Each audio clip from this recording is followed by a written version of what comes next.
Well, just a short time ago, this group of relief workers from San Diego arrived back into Lindbergh Field after an exhausting emotional trip to help those hit by Sandy.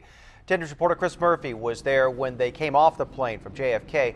And Chris joins us live from Lindbergh Field with their stories. Chris. Steve, I got to tell you, all 8 of the volunteers I caught up with tonight were both exhausted and exhilarated for having done great work over there on the East Coast and for being home tonight.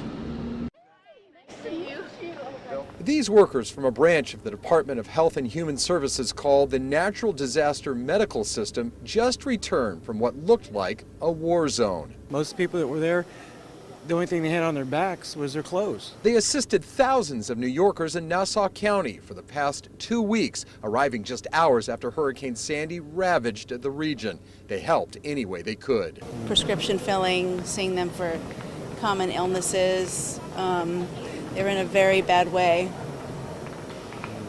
When you were flying and landing back here in San Diego, what went through your mind? How lucky we are. The volunteers worked 12 to 18-hour shifts for 14 straight days. We did great work, and I think the people in New York really appreciated us.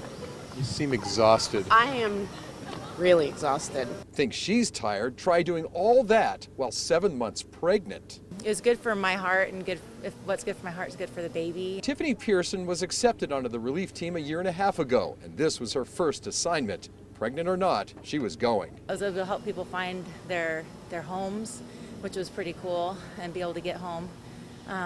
So it was great. It was a great experience. All right, so I know what you're thinking. Was Tiffany Pearson's husband okay with this, having his 7-month pregnant wife go all the way to New York to help total and complete strangers?